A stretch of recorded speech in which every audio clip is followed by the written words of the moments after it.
Welcome to Notes from the Electronic Cottage. I'm Jim Campbell. As regular listeners know, the Electronic Cottage is not normally a book or movie review venue. But now and then, we do notice something having to do with technology that others might find interesting in one or another of those media. That's the case today. So here are some thoughts about 3 recent films that listeners may find worth a trip to their local theater. The Imitation Game is a film about Alan Turing, who many would consider the father of modern computing. The primary focus of the film is on the time in Turing's life during World War II when he worked with the code breakers at Bletchley Park in England to try to decipher Germany's Enigma code machine, something that he and his colleagues did manage to do. A feat which some, including Winston Churchill, feel was the key to the Allies defeating Nazi Germany, or at the very least, in shortening World War II by several years and millions of lives not lost. The mathematics and science involved in this work was quite complicated, and that part of the film is necessarily somewhat glossed over. But the work that was done by Turing and his colleagues was so important that its very existence, and Turing's part in it, were not revealed for almost 60 years, not even to save Turing from the prospect of going to prison for homosexuality, a threat that led to the death of one of the 20th century's greatest minds at the age of 41.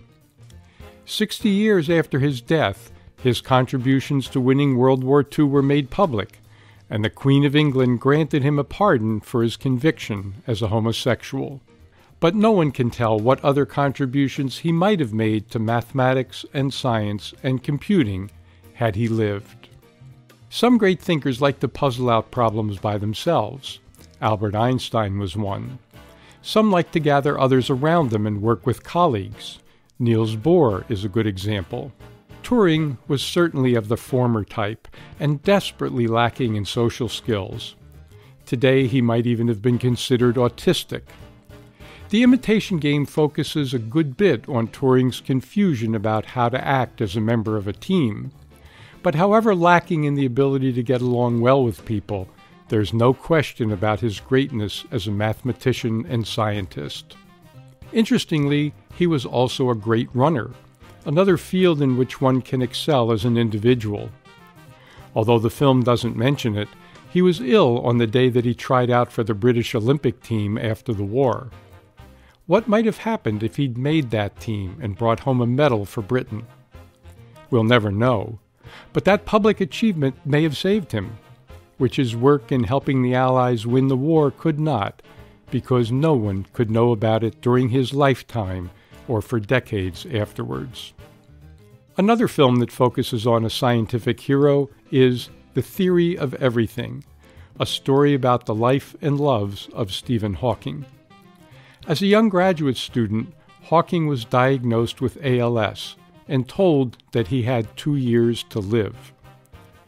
In January of 2015, Stephen Hawking celebrated his 73rd birthday. For decades, Hawking has been in a wheelchair with no control over his muscles because of that disease.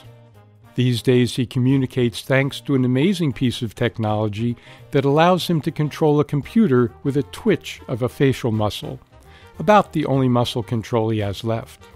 In the film, this technology is shown only briefly, but that technology has been cutting edge as it's developed over the years, including with the direct involvement of Gordon Moore, founder of Intel and the person who Moore's Law is named after.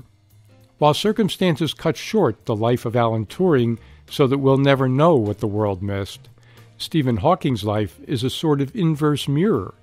He's lived 50 years longer than doctors imagined, and we do know what that extra time has contributed to our understanding of time, of black holes, of the universe that we all live in. Despite Hawking's amazing productivity and creativity, The Theory of Everything is really not a science story at all.